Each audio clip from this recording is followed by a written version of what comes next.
we're working to create throwaway-free places.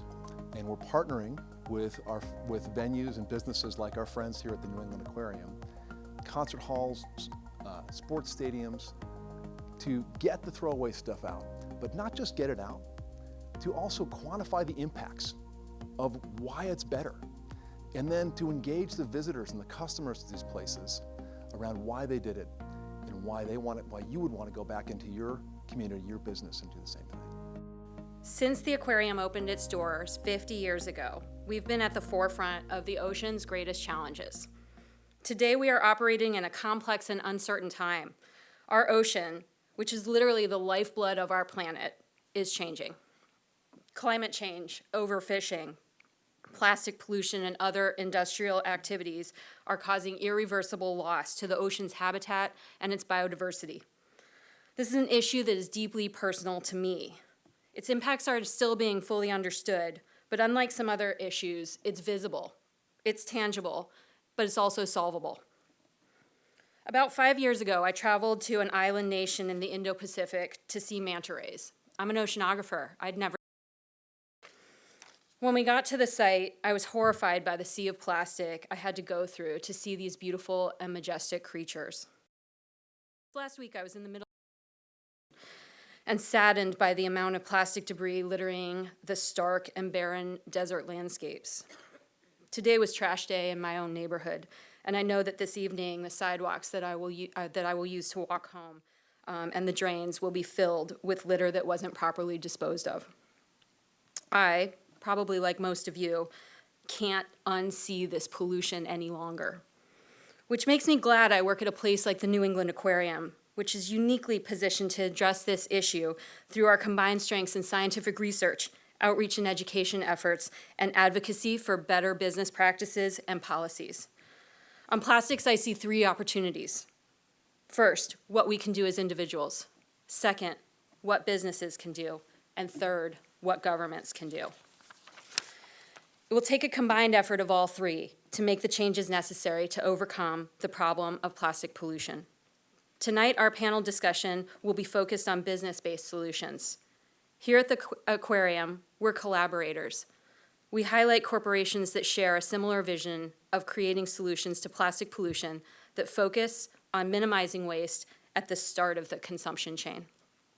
Tonight, we are joined by 3 panel members who share this vision of a planet with reduced reliance on plastic and throwaway items. I'd like to thank Deb Friedel, Director of Sustainability at Delaware North, Eric Hudson, the founder and CEO of Preserve, and Matt Prindeville, Imagineer and CEO of Upstream, for their leadership and creativity and for their willingness to join us here tonight. Each panelist will speak briefly about their company's vision and the actions they are taking to reduce plastic pollution. We will then move to a panel discussion and open the conversation to the audience. I'm really looking forward to all of your questions. With that, I'd like to introduce our first panelist. Deb Friedel is the Director of Sustainability at Delaware North. Delaware North is one of the largest privately held hospitality and food service companies in the world. Founded in 1915, Delaware North has global operations at high-profile places, including the New England Aquarium's cafe and catering service, Patina Restaurant Group. Deb is responsible for implementing and managing the Delaware North Sustainability Program. And with that, I'd like you to join me in please welcoming Deb. Good evening, everyone. It's a pleasure to be here, and again, humbled to present here at the New England Aquarium. As mentioned, I'm the Director of Sustainability for Delaware North. I've been with the company now just about 17 years. I grew up in Wisconsin, and my life dream was to live in Montana and work in a national park, and that's where I started with the company. I moved into a divisional role for Parks and Resorts, and then now as the Corporate Director of Sustainability, overseeing our program not only here at the aquarium, but also in parks and resorts like Yellowstone and Grand Canyon, to sporting venues, even locally here at the TD Garden, and in other local locations like Green Bay for me when I go home. So NFL, hockey, as well as other sporting venues. In addition to that, we operate in many airports, including Boston locally as well, and some gaming facilities. And as mentioned, we're here in the US, Canada, UK, and Australia and Singapore, so global operations. So we have a lot of perspective and insight working with many associates, over 55,000 globally. As mentioned, Delaware North is a family-owned business headquartered in Buffalo, so I frequent there often and travel as well to many of our locations. So let me tell you a little bit about our environmental stewardship program. It's called Green Path, and it's supported by all of our associates. This really is a team effort, and I cannot thank enough of our associates, many clearly who are not here this evening. But our commitments include a number, and one is to reduce our environmental footprint, to protect those natural resources where we operate, and also to improve the efficiencies of how we operate. At the same time, so that's the planet side. And then when you think about the people side, really to add a positive impact to the communities where we operate. And that means with our associates, with our clients, with the people where we live and operate. And then, of course, looking at the business side and how we can add value. So again, managing those really important relationships with our clients, to also taking a look at how we can improve our business from a sustainability standpoint to stay in business, but then also maintain a good solid reputation from a sustainability aspect. Of course, with sustainability becomes the insurance of transparency and accountability. So really making sure that we're honoring what it is that we say we're doing in support of the program. Of course, foundational to all of that is compliance with legal requirements. And I never thought in my career at this point it would be something like single-use plastics becoming more and more in the forefront, which is really great to overcome and change this issue that we have. And then lastly to that, as you all know, and in life, it's a journey, right? And sustainability is like that as well. So we're always looking for those opportunities for continual improvement. The program started before I became an employee with Delaware North. It's about a 20-year-old program. It was initiated when the company formed their Parks and Resorts division after acquiring their first contract in a national park. And thereafter, they've grown the program not only to be in the Parks and Resorts division, but now company-wide as a core program. It moved from an environmental management system, which was one of its first of its kind in hospitality, to now our environmental stewardship platform. That includes environmental management, which is core and really the backbone. So we address anything from what we purchase with sustainable products, to waste, water, and energy, establishing goals, and monitoring and measuring that progress. Next to that is how we care for our facilities, many which are leased spaces in cooperation with our clients, some are owned assets, whether it's new construction, existing buildings, historical structures. We take pride in those facilities and do everything we can to operate as efficiently as possible. Interpretation and education, a really key component and passionate part of my job for me, and that's taking the unique places where we operate, like the New England Aquarium, and connecting people to them and the area resources, helping them to better understand and respect them. And then healthy living, of course, foundational to that, we serve a lot of food where we operate. And sourcing those sustainable ingredients, anything from local produce to seafood, as well as offering vegan, vegetarian, and healthy options to our guests is very important to us. And then last but not least is community involvement and how important it is for the company. And one aspect of the program I'm very proud of for how our associates engage in the communities where we operate, donating countless hours of time, services, products, and financial contributions to many organizations. And near and dear to my heart is Earth Day and how we host various events across the organization on that special day. Very briefly, our sustainability strategy includes a number of items, and one, first and foremost, that we're taking on very seriously is eliminating waste. Of course, you can imagine from an operations where we have retail, food and beverage, lodging, and hosting many events, we do generate a lot of waste. So looking at how we can do a better job to reduce, first and foremost, reuse, recycle, and I like that rethink because I think that's what we need to do, is take a different approach. for waste. We also aligned with the U.S. Green Building Program TRUE, which stands for Total Resource Use and Efficiency to Approach Zero Waste. We have many zero waste goals which are approaching here 2020 to 2025, and we're very serious, and I'm happy and proud to see that the City of Boston is also taking on that very big challenge. Conserving and protecting water resources is also important to us, and we look at opportunities to install low-flow fixtures, bringing in technology, changing behavior, such as serving water upon request in some of our food service operations to reduce that waste. We also look to reduce energy use and increase clean energy sources.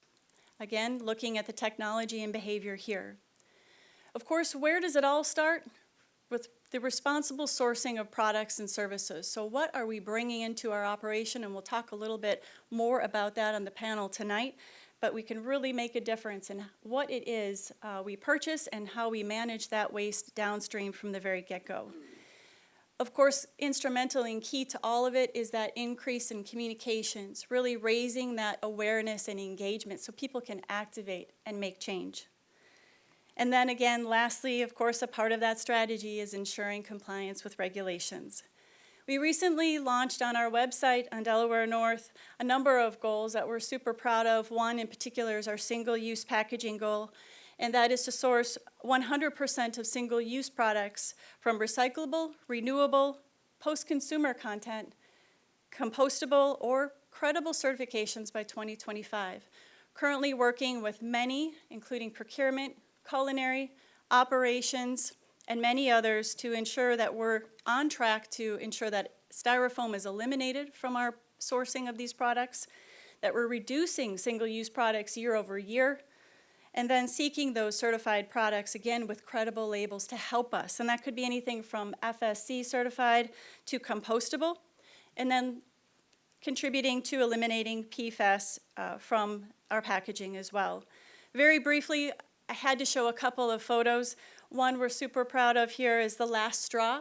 In 2018, we launched this program really to start and step into this with one simple item in action that people could take, and that is to not automatically give out the straw to our guests. We also really look very closely at guest service along with our Green Path program, but we wanted to make the straws available upon request, getting people to think differently. And just by taking on that action alone, we saved over 8.4 million straws in 1 year alone in our operations. And we're continuing the program. In addition to that, once we eliminated the plastic straws, bringing in the alternatives like paper.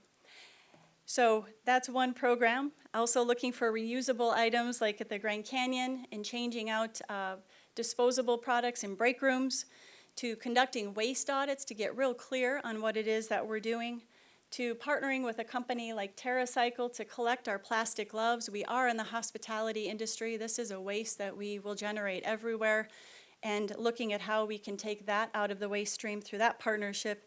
And then, of course, one of our smiling associates holding a compostable package for to-go. So again, thank you. Our next panelist is Eric Hudson, who's the founder and CEO of Preserve. Since 1996, Preserve has made products that are good for both people and the planet.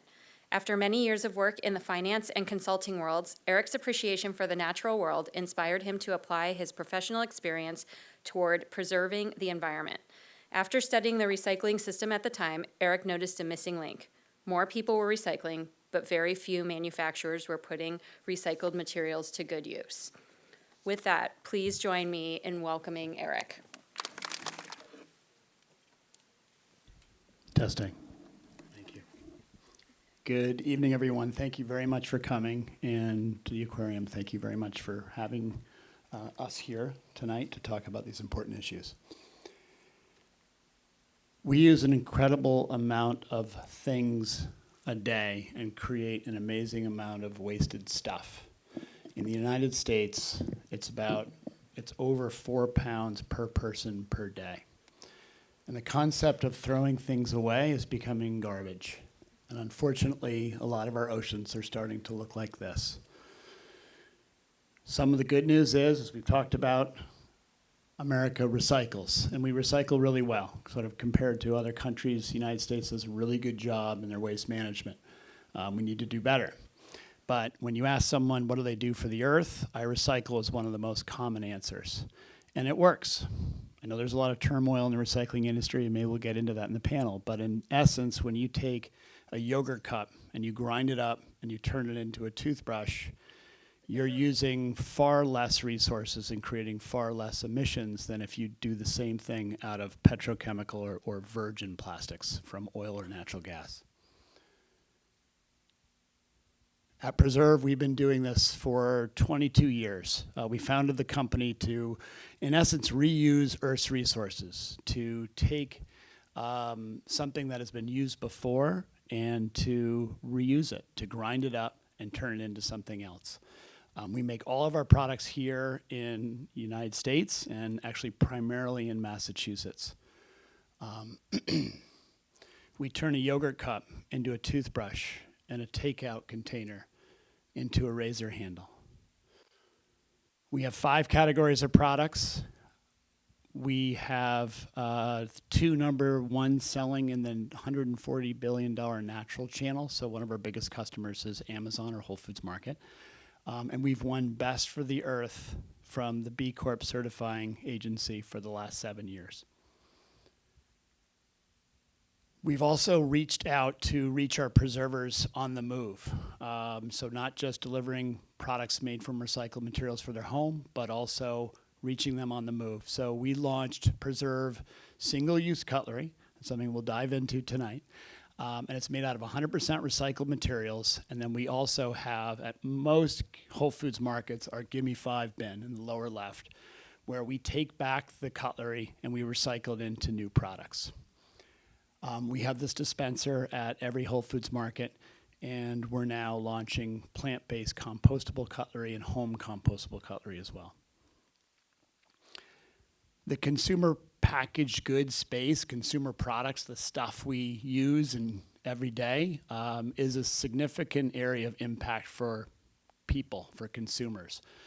So when you think about your impact, there's sort of 4 major quadrants: how you eat, how you climatize your home, how you transport yourself, and consumer products make up about 25% of the emissions here in the United States of America.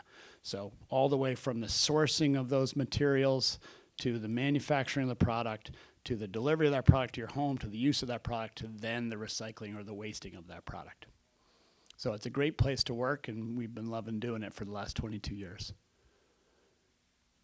That is Will, and fortunately that is the Preserve toothbrush in a movie. So thank you, Will.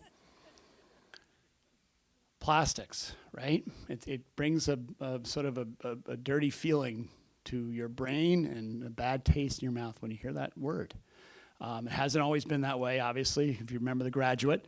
Plastics are an incredible material in a lot of ways. Plastics help our planes move faster with lighter weight, with less fuel. Plastics help our cars travel faster, if you will, lighter weight with less fuel. They deliver products to our home in a lower impact way than glass or metals might, because they use less emissions to transport that product. They're lighter weight, and they take less resources to manufacture. So in a lot of ways, they have some benefits, right? But there's a real dark side, right? We're seeing it, and we're going to talk about it a lot tonight. Plastics are lighter.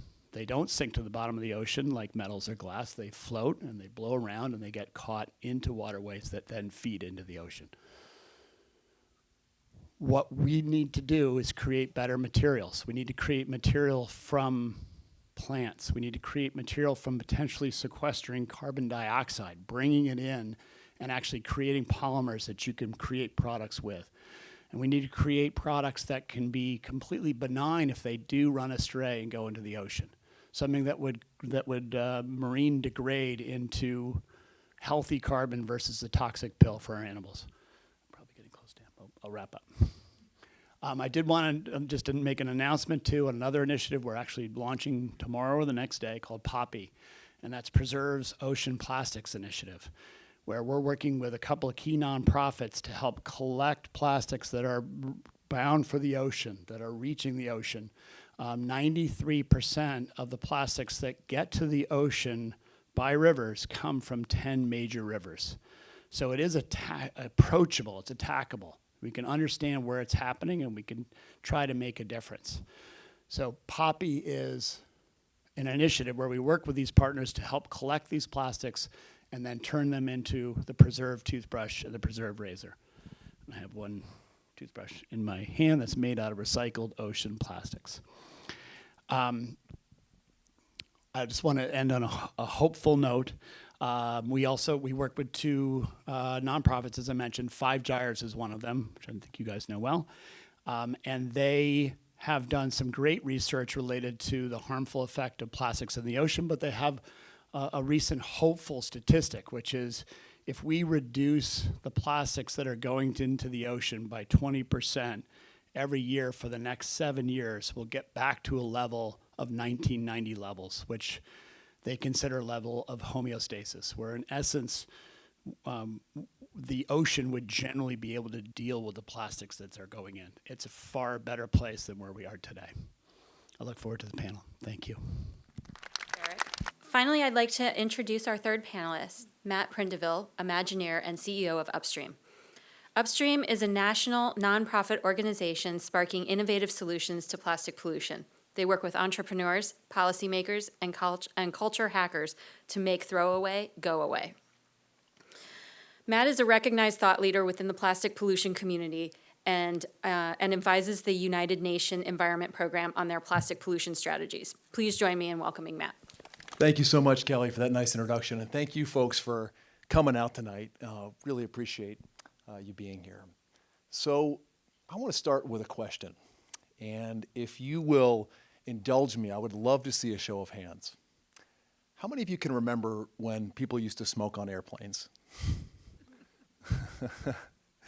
So I grew up in Gloucester, about an hour from here, and I can remember going on the plane to go visit my grandparents and walking into a wall of smoke.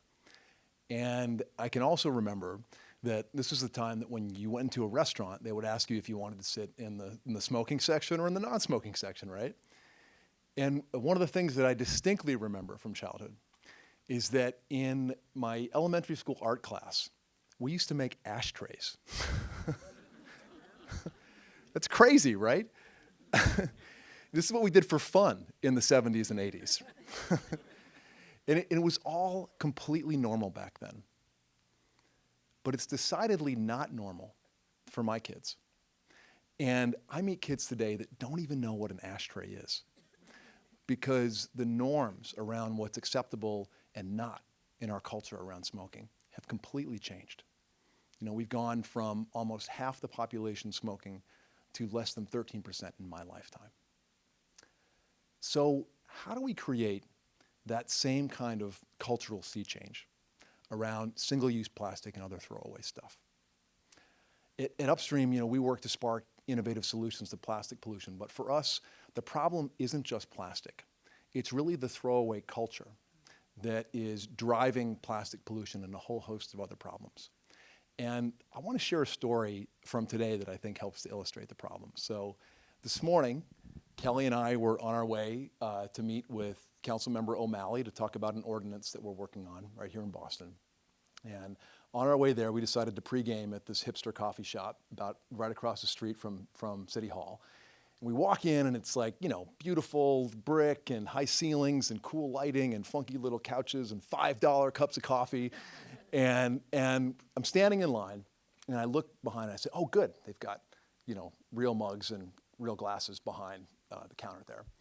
And then I turned around and I looked at everybody that was sitting around in the cafe, and no one had a real mug. They were all being served with throwaway cups with little plastic throwaway lids, iced coffee with your plastic lid and plastic straw. And I said, huh. And also I wanted some breakfast, and I saw these little frittatas that were in a little paper bowl. And so I ordered one of those, and I saw there was some cutlery up at the front of the counter. I said, oh, good, I'll just take the cutlery in the bowl and be on my way. And I told them I was going to sit, 5 feet away from the counter. So a couple minutes go by, and the woman behind the counter hands me this giant to-go box. And I opened it up, and inside the box is my little frittata, already in a little paper bowl, and some plastic cutlery, and bunch of napkins and salt and pepper and a bunch of stuff that I wasn't going to use. And I reached in and I said, I just want my frittata, sitting right over there. And she looked at me like I was crazy. And she picked up the box and she said, that's okay, sir, no problem. She turned around and just threw it right in the garbage. And this kind of thing happens billions and billions of times all around the world, every single day, 365 days a year. And it's a tremendous waste of natural resources and energy and water, not to mention the money that's being thrown away, all for the simple act of having an ephemeral bite to eat or drinking a drink when we're out and on the go. So how do we make that seem as lame and ridiculous as smoking on airplanes? You know, how do we get people what they want without all the waste? You know, this is really the central question that we ask ourselves at Upstream every single day. And we're working on 3 big strategies to do that.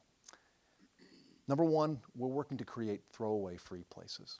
And we're partnering with venues and businesses like our friends here at the New England Aquarium, concert halls, sports stadiums, to get the throwaway stuff out. But not just get it out, to also quantify the impacts of why it's better.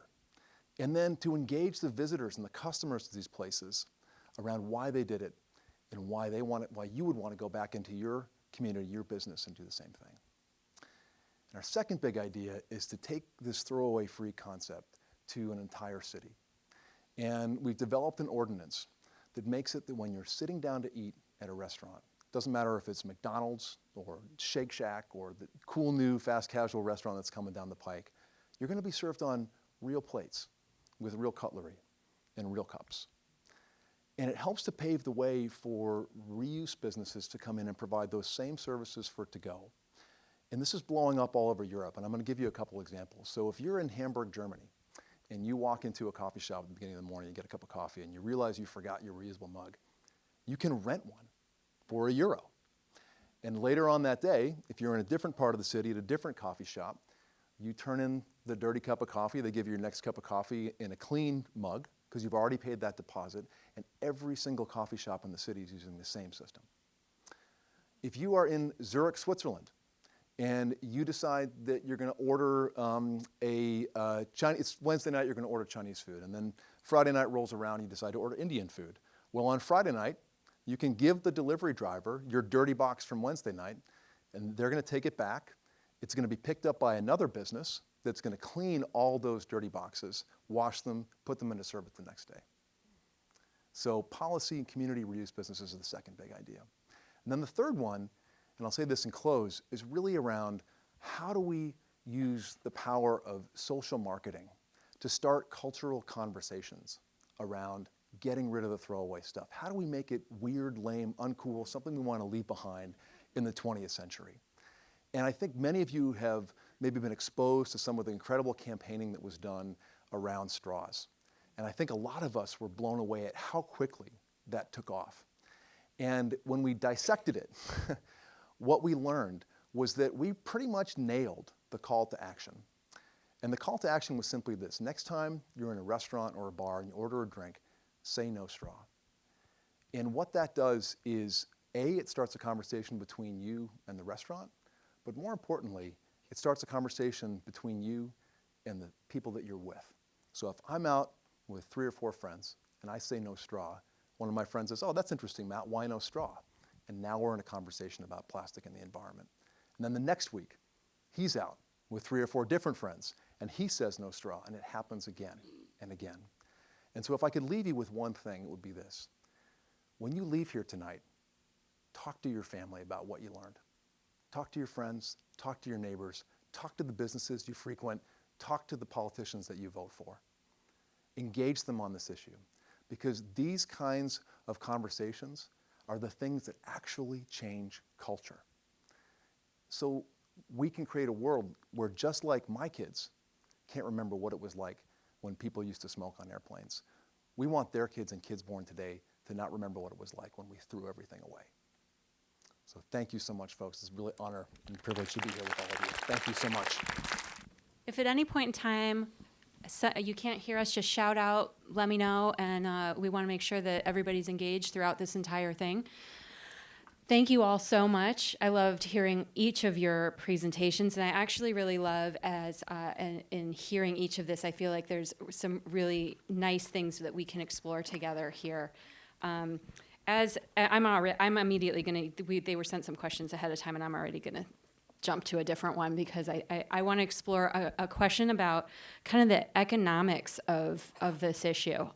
As we were hearing Matt and Deb and Eric talk about things, I think that there's a perception that sometimes going green is more expensive, that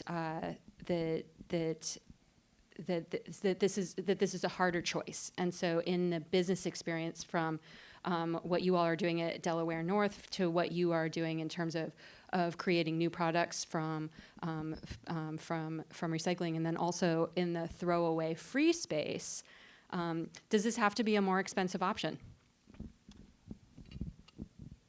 I'm happy to start. So I think there is this popular conception out there that if you own a restaurant or you're a big provider like Delaware North, if you get rid of the throwaway stuff, that it's going to cost more money, right? You're going to have to install a dishwasher, you're going to have to hire people to manage those dishes. And my colleague Miriam Gordon, who lives out in San Francisco, she had a theory that actually people don't really realize how much they're spending on throwaway stuff. And also if you're a busy place, like how quickly you're got labor that's turning over the garbage, how much your solid waste costs are related to throwaway plates and cups and all that stuff.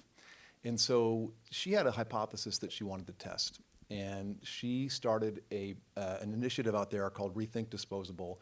It's now worked with more than 300 businesses, including institutional dining cafeterias like the University of San Francisco and corporate campuses like Genentech and Microsoft. And I'm happy to say that every single one of them has saved money. So we really feel like this is our ace in the hole. Like this is we're going to businesses and we're not saying like, hey, do this, it's the right thing to do, and by the way, it's going to cost you like a lot of money. It's the right thing to do, and you can save money. And the other big thing is that if cities do this, right, one of the things that we know that is the solid waste costs and even the cost for managing recyclables continue to go up. And if cities can figure out how to get the unnecessary throwaway stuff out by just phasing it out, saying no more throwaway stuff, then the cities can also save a lot of money. So for us, we're seeing a lot of interest because of those things, that we're making the business case, and we're also making the case to local governments that this is not just the right thing to do, but a way to save the taxpayers some money. I'll be relatively brief and right on, Matt. I just say that from an environmental initiative standpoint, it should always save money. And I think that's the ace in the hole for most people, and for the biggest reason why this can be successful and the green movements is that every time you're reducing resources, every time you're reducing waste in the system, every time you're utilizing longer term things like wind and solar that can be relatively free to producing electricity versus coal burning power plants, we should be in that place. And we're getting there where that is a less expensive option. But in general, these green initiatives, all these green initiatives should also deliver a positive impact on a business's bottom line or an organization's bottom line. Agreed with all of that, and I think the initial cost comes up when we look at single-use products and making a conversion, we'll say, from a plastic to a compostable. And you will see a cost increase for those products, no doubt. However, I do think that you have to look at the bigger picture of the cost. So what does that mean if it can be composted now instead of going to landfill? What is the cost savings for greenhouse gas emissions? What is the cost even in employee morale and our guest and client relationships, meaning there's benefit when we make those changes as well. You have scope, if you will, and when you make that calculation to really say, is it truly an increase, because there will be some other benefits as well, and at the end it will be a plus, and it just isn't the factor of $1 and cent. Thank you all. Eric, I want to delve into a little bit on what you were talking about in terms of the life cycle there. I think when we talk about plastic pollution, we often talk about what we can see, and I think that there's also a climate change aspect to plastics and the pollution and their use. And so, is that something you can walk us through to help us understand the link between plastics and climate change? And I'd open this to all three panelists. I can start, and I would like these guys to follow up because I'm probably I want to represent something that I think needs to be represented. All of us do not like the pictures of the waste that we saw on the screen up here, and all of us don't like how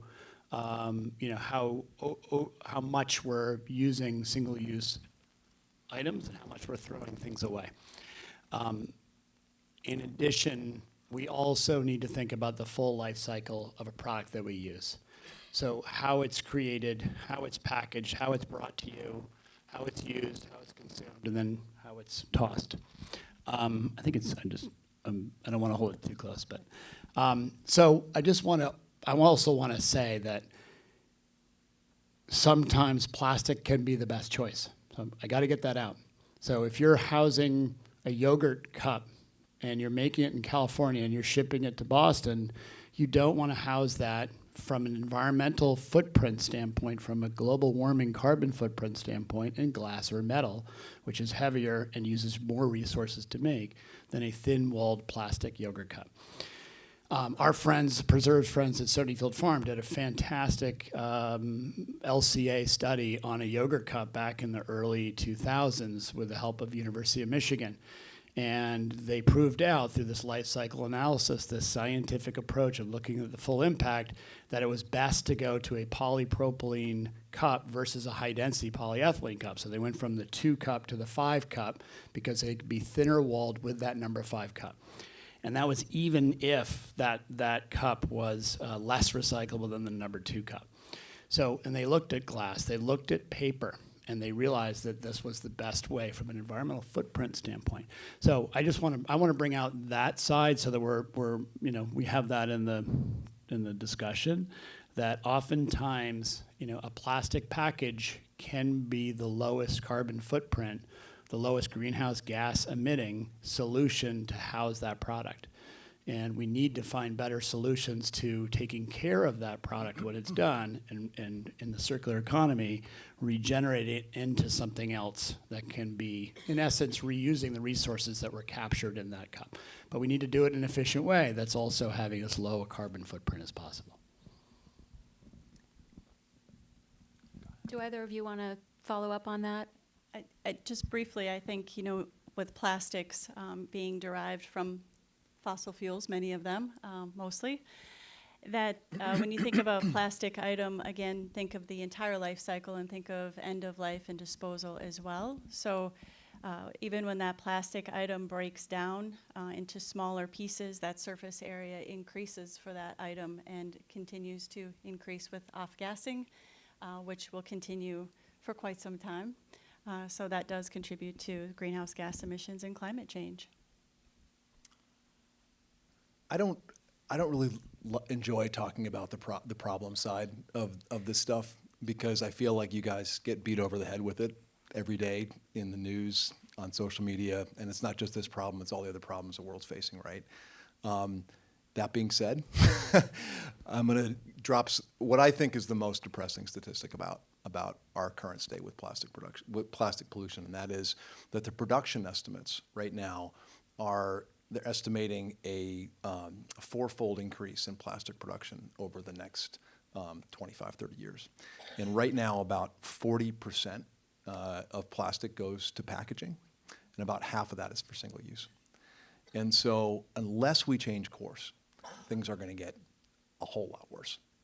And I think too, a lot of people, when we think about plastic, we typically think about what we saw in the video. We think about wildlife, oceans, our streets, but we don't think about the whole supply chain, right? Because plastic it's made from fossil fuels, and there's a huge explosion in fracking right now for natural gas all over the United States and all over North America, really. And most plastic is made from a waste product, from natural gas fracking, and so they're building pipelines. It's like people don't associate the fracking wells and the pipelines with the throwaway cup that you got at the coffee shop or what you buy at the grocery store. But that's where the stuff is coming from. And there's toxic impacts all the way down the supply chain, including, the Gulf South, where I've spent a lot of time. We work with organizations down there. It's unbelievable. The petrochemical industry in the Gulf South is really something to behold. The amount of pollution and the amount of primarily poor, low-income communities of color that are impacted by our single-use plastic habit. And so, for us, like getting off of the throwaway stuff, it's not just about like, let's save the turtles, right? Because that's important. But it's also about let's reduce the human rights issues that are associated with this big industry that is not just polluting the ocean, but they're really also getting, they're polluting our climate as well. So that's what we gotta fix. Thanks. Okay, well, Matt, I think you teed up my next question, which does get into diversity, equity, and inclusion issues pertaining to green issues, recycling, reusable, and the cost associated with that. And so I look to Eric, who mentioned Whole Foods in your in some of what where your product focus is. And so Whole Foods isn't necessarily accessible to everyone. And so how does a company like Preserve, and then I would look to also Deb and Matt to talk about how do we make this an issue that's accessible to everyone? Thank you. When you say issue, you mean the challenge that we have in trying to lighten the footprint of the consumer products world in general? Not so much, but how do you make a product Yep. that can be accessible by not just somebody in a high income bracket, Yep. but is accessible to everyone, so that we all have the same choices Right on. Great. and can Thank make a you. difference. So absolutely, and that tees up that one of the best ways that all of us can make a difference, aside from becoming activists and figuring out how you can make a difference in your town versus in the federal government, is to use your checkbook or don't use your checkbook, right? Use your wallet or don't use it. One of the best ways to do is to sort of abstain from consumption. That's really challenging, and we know that for many people it's about getting a meal on the table, and it's very hard to think through, wow, what kind of an impact am I having? Well, that's not what my concern is. My concern is getting a meal on the table. I'd just say it is an element of the movement, so to speak, that is kind of unfortunate in the sense that those people who have more resources can spend more time on trying to reduce their impact. From a Preserve standpoint, we always try to have our products priced not at a premium. We've had many consultants say you should price your products at a premium because you're an eco-friendly brand, and we've always said no. We want an egalitarian approach to our product delivery. And then, of course, there's other ways to thinking about how you deliver your products out. You make sure that they're accessible to everyone through things like Amazon and other ways. But I would say that the effort to lighten all of our footprint is a lot about what we were talking about today, or what Matt specifically was talking about, and trying to have those difficult conversations, trying to take those steps of whether it's not choosing a straw or avoiding a car ride in an SUV, and having those conversations, which are often awkward, right? They're almost as awkward as a political discussion. And I think that that can be a realm in which we're going to see some conflict, because there's going to be a lot of people who are going to believe that global warming is happening and we need to really do something because it's our biggest problem that we face, and it's could really have an impact on our oceans. And there's people that don't believe that, and that's probably an area where we're going to have a lot of strife, and it's going to be a difficult conversation to bring up. But we all encourage everybody to continue that advocacy. Thank you. Would either of you like to take that? I think, from a company perspective, the conversation piece is really important here. And I think the outreach, the education, whether it be internal or even external, as we're looking at our operations, how to become more efficient will only help us to deliver and bring a better product and serve our guests in a way that it doesn't always have to be a big increase, so people can enjoy the game. They can travel leisurely through the airport, come through the park, whatever it might be. But that educational piece is important, and internally we're looking at how we can leverage our culinary staff, our operations, our procurement, other folks to really put our heads together to look at where we can make those changes, what makes the most sense, whether it's moving to a compostable cup, a reusable cup, or how we can maybe just, again, eliminate or reduce at the source like we did with the straws. And even though we might see an increase in a product like the paper straw, because we had a reduction in use, it didn't cause an increase in price for our consumer, our guest. So I think it has to be thought all the way through, but I also think you have to be very candid and clear in the communications with your staff, what you're trying to do, but then also with your guests as well, so that they clearly understand, especially in hospitality, trying to make that connection pretty easily, so that hopefully they make a different choice that will make a difference in the environment. Deb, I'll follow up with a question about the importance of, since you work with the National Park Service, I used to work at the Department of the Interior, and know that the National Park Service drove some of the kind of policies for that. The aquarium has specific, this is how we want to run our business. How important is it for your clients to push that, their priorities and their values up for a company like yours?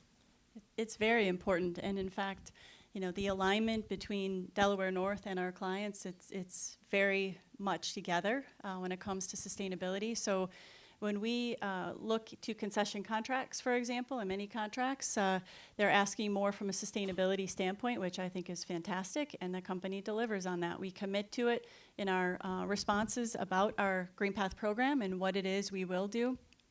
And that has helped push us to look at the kinds of goals that we're putting into play, even with zero waste by 2020, 2025. And that helps us to sharpen our minds and look at things differently, and also leverage our relationships with our clients and community members, business partners, as well as the consumers to do more. And we see some really great results and changes in a pretty short period of time, and I see more of it coming even quicker down the line, especially with the different kinds of innovation, technology, and people looking at the issues to solve them and to be a part of that solution, rather than just saying we have an issue, there's nothing we can do. There's a lot we can do together. I'm going to ask one more question, and then I think we have a very well-informed audience here, so I'm going to hand it all over to you after this question.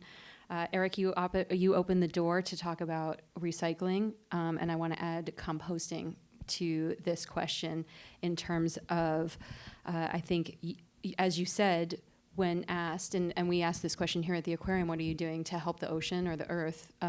Very common answer is, I'm recycling. And so there are challenges with that. We know what they are in Boston. And so I'd like to dive into what the limitations of recycling are, and how we create a pathway for success on recycling.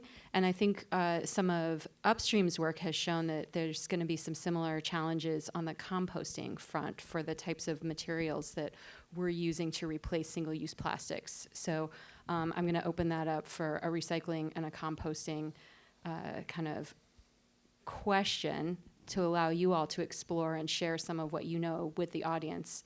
And then I'm going to turn it all over to you. Great. I'll start. I'm trying to find the balance. Here we are.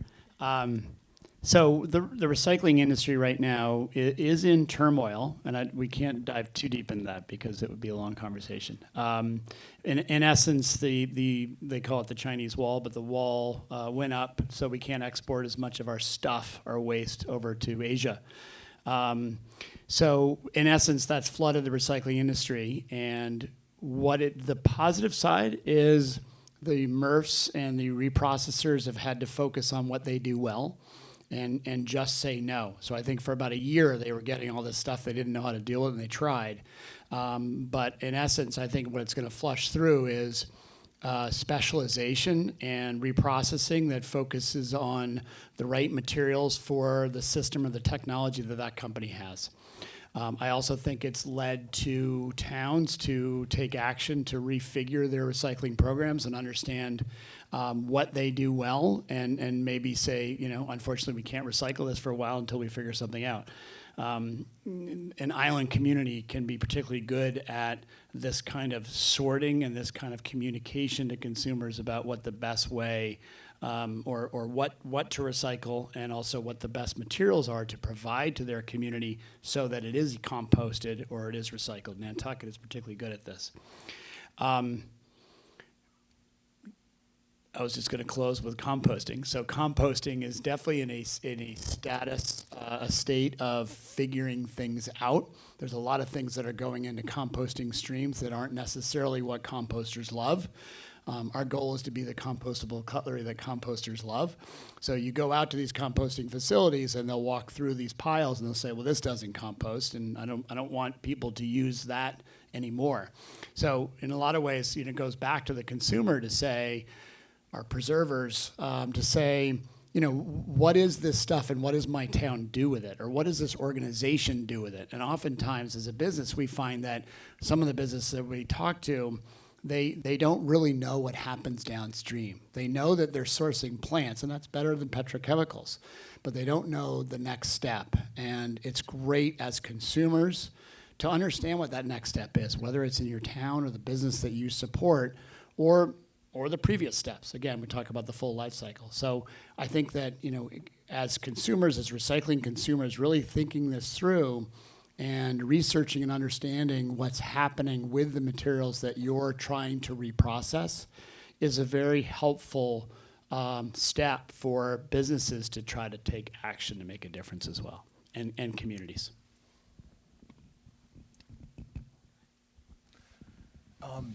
So, you know, for my whole lifetime, I think we've all heard this refrain, right? Reduce, reuse, recycle. Is this on? You guys hear me okay? Okay, great. But for most of that time, we've really focused all the time, the energy, the resources, the money on the last R, because it's the easiest one, right? And all of that effort has come home to roost. And I'm gonna share a story from today that I think helps to explain that. So we met with Councilmember O'Malley this morning right here in Boston to talk about our ordinance. He's been there for 10 years. And he talked about how when he first got into office, the city of Boston used to get paid $3 a ton to take mixed waste plastic. Today, they are spending $126 a ton to get rid of it. And when you look at landfill and incineration tipping fee cost, it's like $90 a ton. So you do the math. You know, what's a cash-strapped city or community to do in this situation? And so what we're seeing is this really resurgent interest in the first two R's, and not just from communities, but also from businesses as well. And I think, you know, we're seeing the outrage that the public has over plastic pollution as being like a huge driver to get you know, big companies to rethink how they're delivering their products to us. One of the things that I find really hopeful is that this conversation is being taken very seriously by corporate America. We've gone from, you know, I think they've been through the 5 stages of grief around this issue. You know, 4 or 5 years ago in conferences, they were mostly in the denial phase. But there's been a lot of welcome shifts. And one of the things that I find really positive is that you're starting to see big brands like Unilever, Procter & Gamble, that are investing in reuse delivery systems to get their products to us in ways that, like the milkman of old, you know, we can go online and we can order the products that we want, the mouthwash, the even Haagen-Dazs ice cream, right, in reusable containers that are delivered to our doorstep. And when we're done, we can take the container, put it in the box, the loop box out front, and it's going to get picked up, cleaned, and refilled. And so we really feel like if we can do this at the community level, if we can get the communities to do this and the venues and the aquariums and the Fenway parks of the world to do this, it's going to continue to put pressure on the General Mills, the PepsiCos, the Cokes of the world to change how they deliver their stuff to us. Okay, thanks. With that, I hope you all have been thinking of questions. And what's the best way to do this? Run a microphone around or? No, just call out and then repeat it. Okay, I'm going to repeat the questions. I saw a hand right here.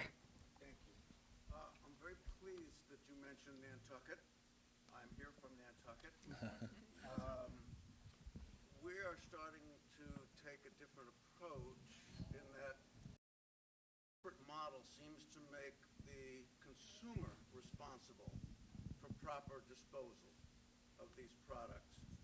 And we are finding through our efforts that that effort needs to be the manufacturers and distributors. Nantucket has already banned plastic bags. We banned lighter than air balloons, styrofoam cups. And we've now banned the commercial sale, use, and distribution of various single-use petroleum-based products, such as the six-pack yoke holders that are entanglement issues. You've all seen pictures of the turtles and whatnot. Water bottles, non-recyclable, non-compostable coffee pods, utensils, cups, lids. We have found there are safe alternatives that the manufacturers and distributors already have, and that it's up to us to force them to start using it. Stop and Shop is working very hard with us, and so are the liquor distributors and whatnot. And I think it's important that the communities understand that there's a pushback required. Rather than taking on the responsibility, it's to push back and make the manufacturers and distributors take it. I'm going to. You mentioned compostability. This stuff isn't compostable on Nantucket. We've got to ship it all off to a commercial facility and pay them to do it. So I think all the communities where all you people are from need to start looking at pushing back and banning some of this stuff. Okay, I'm going to try to distill this as much as possible. First of all, this gentleman is from Nantucket, and Nantucket has taken some pretty nice leadership roles in banning a number of plastics. So thank you for coming all the way from Nantucket. And wanted to talk a little bit about, correct me if I'm wrong, that much of the responsibility has been pushed onto the consumer, and that it is now our turn to push back on the producers and the policymakers to create a systems level change. Is that a fair distillation? Good job. In other words, the business model needs to shift. The business model needs to shift. So is there a question in there that you would like our? How are you going to help us change? Okay, how are you going to help us change? Well, I think Nantucket's helping us change, right? So I think that's, you're capturing it beautifully in the sense that you've got a township that can ally together and be in union with a policy and decide what products come over to that island, right? Full degree right now, right? So they have a lot more work to do. They're not right, and we're not dictating hard to what deal Stop with and Shop Amazon, though. carries. But in the prolific single-use products, they've looked at and they said, what can we choose? So I think your message is, if everybody in this room could do this in their town, that would be awesome. And at the same time, looking at a zero waste or a carbon neutrality initiative in your town, and signing up for the Green Communities Act and really trying to reduce the footprint of the town. The only thing I'd also say is one of the experiences that Nantucket's having, as you pointed to, is shipping off commercially compostable products. I think they can get to a point where they have home compostable products that are substituting in for those commercially compostable products, where the anaerobic digester that's on site in Nantucket can reprocess these bioplastics, and we don't want to give those a bad name, but eventually, hopefully, we're making these products out of, again, like even sequestered carbon, out of plants, something that actually can quickly compost. And, and I'm not making a case for single use, please, but if you do have a single use item, make it a single use item. Don't make it a piece of plastic that lasts for 800 years.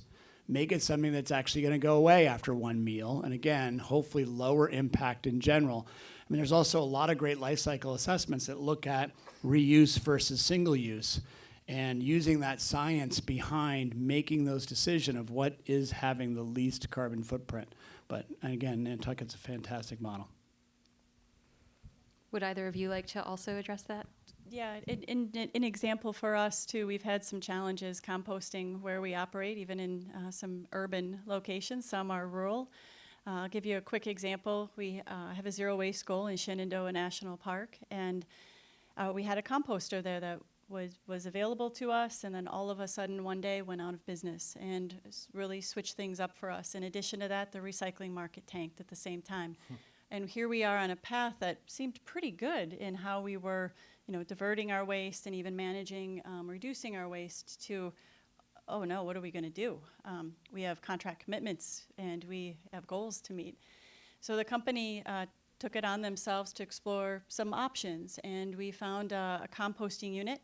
Our contract said we could not compost in a national park, which for a number of reasons, if you've ever been to Shenandoah, there are bears and there's wildlife and everything else. So the company, we put our heads together and found a type of technology called Green Mountain.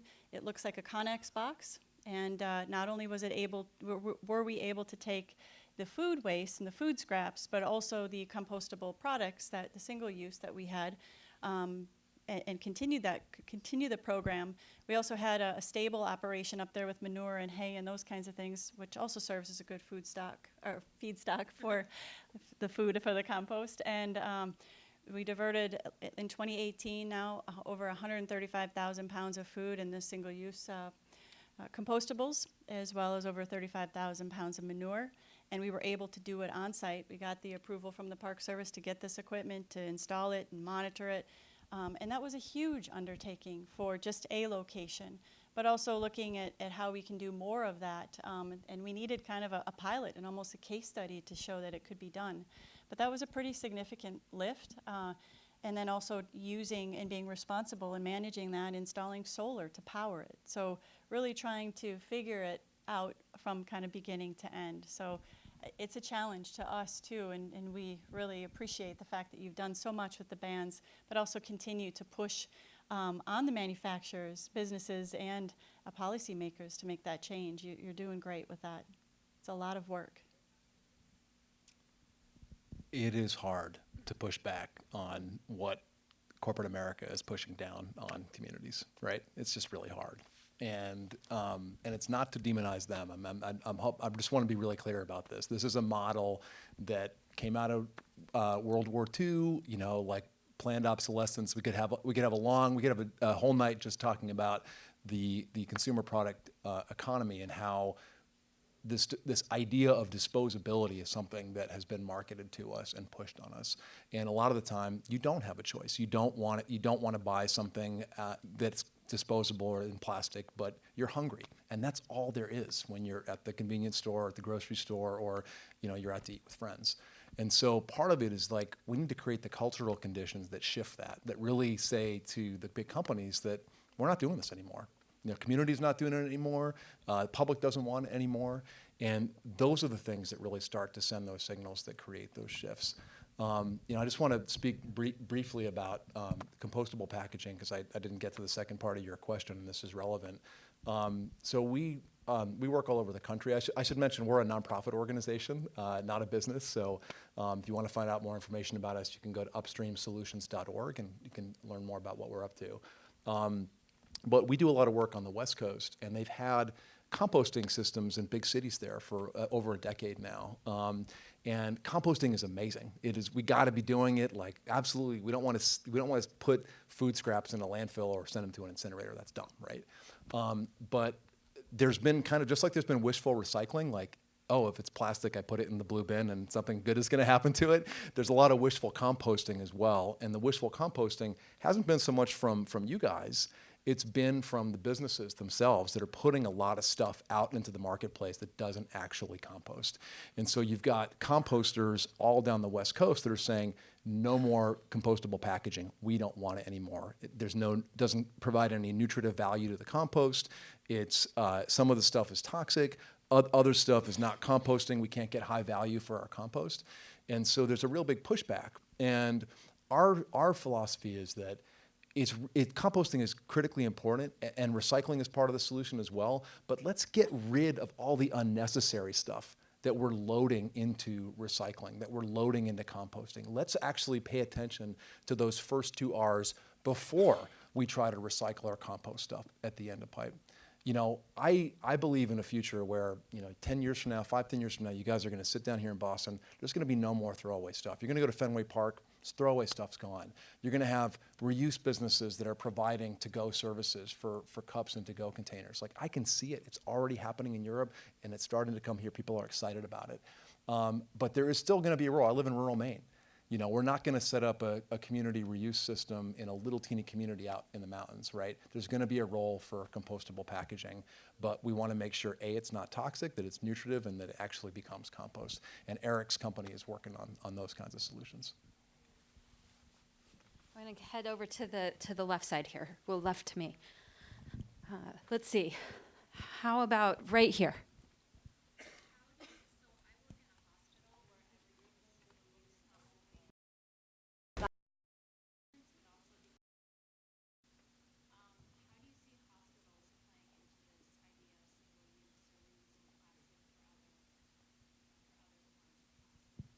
Okay, that's a great question. The question was what do we do about plastics in the public health sector and other sectors where they're necessary for sterility reasons, for all sorts of reasons. And so I think this is a good question to talk about what are the benefits of plastics.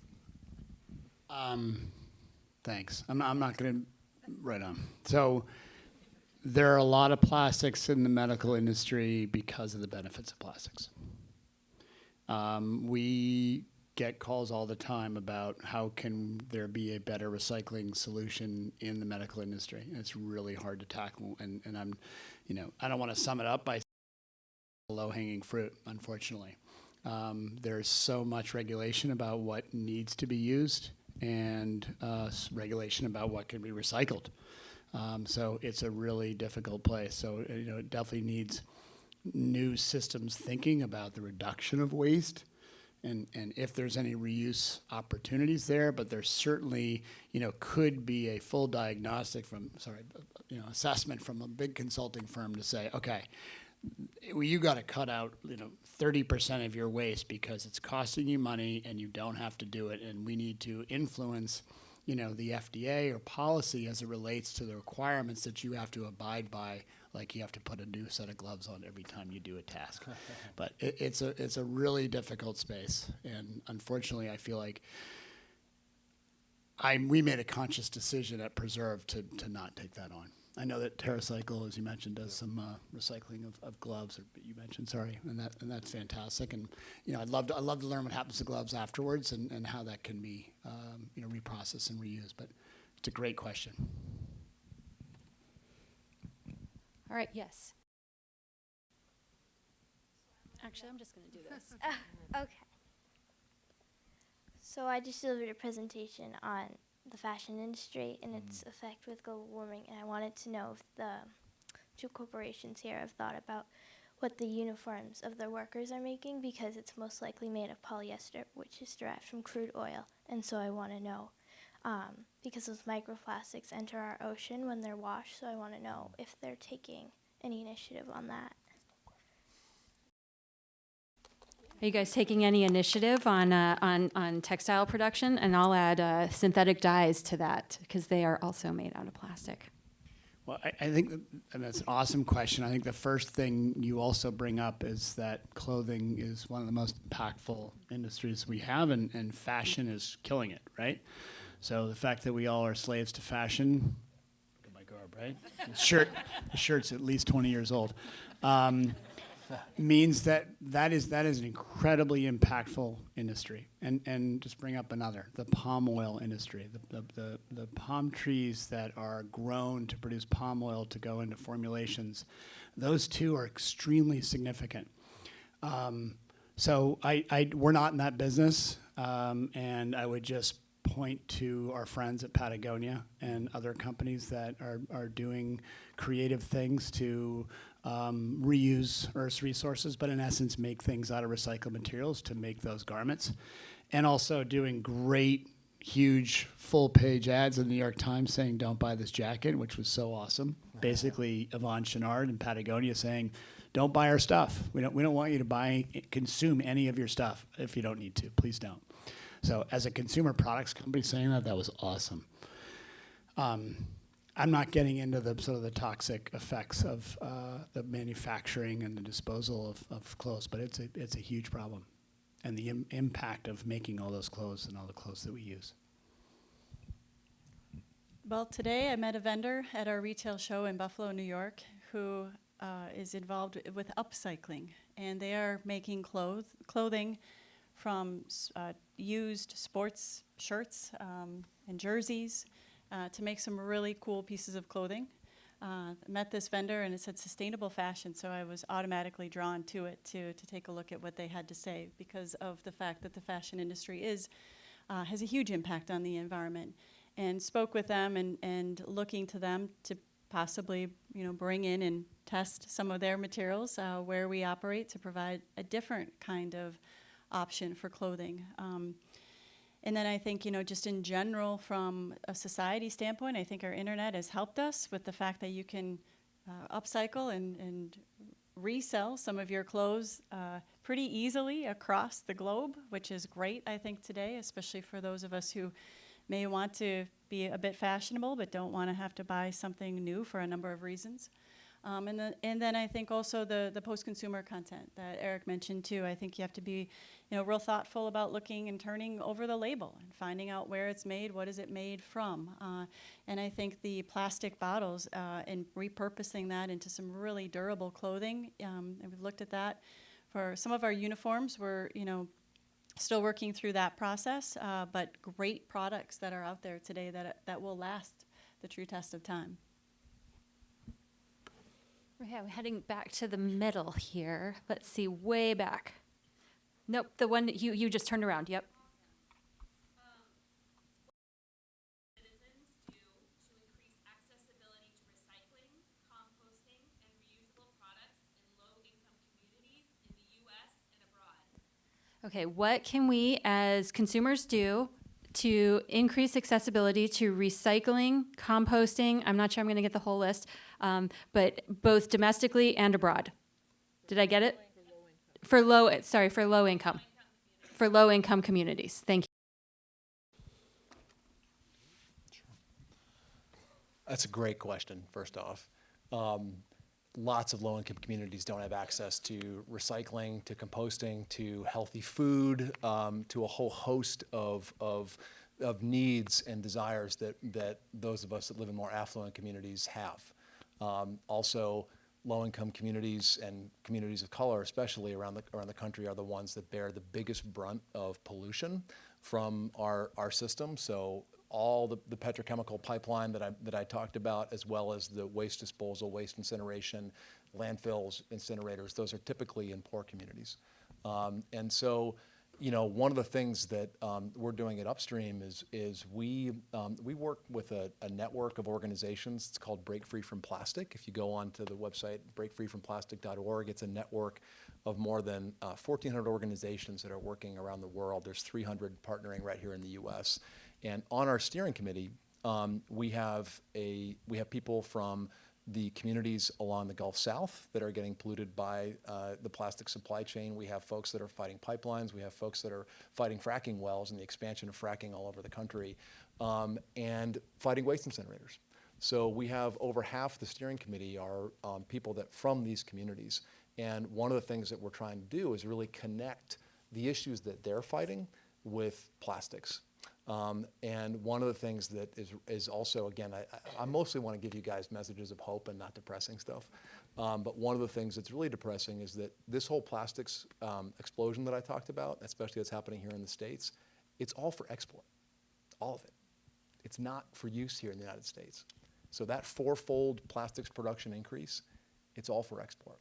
And so there are communities that are, that are in really rough shape because of this kind of petrochemical juggernaut. And so, we're trying to help those communities do organizing work so that they can understand that, they might consider some of these plastics policies that they can do. They might consider, like, what can they do to help get recycling there. But a lot of it is, these are bigger problems than just what we're talking about here tonight.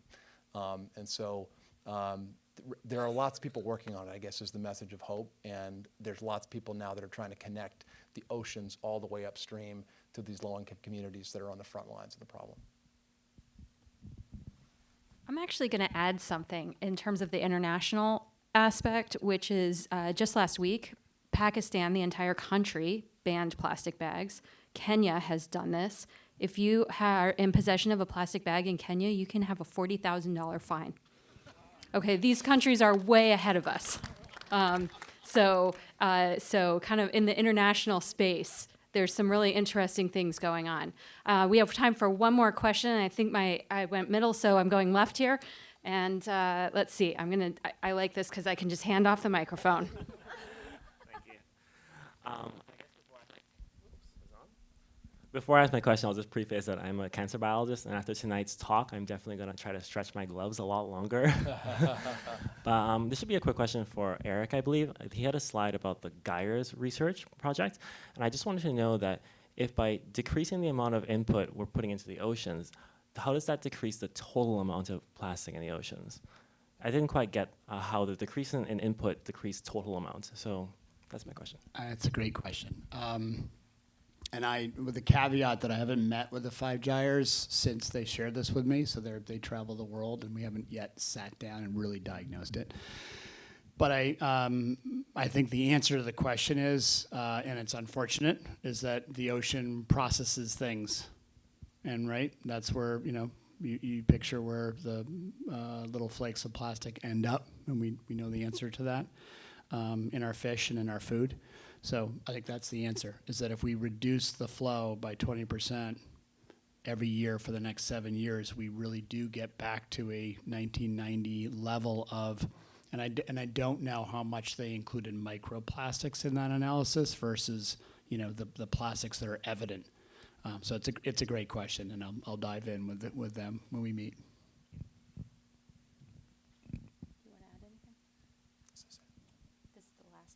This was the last question. Okay.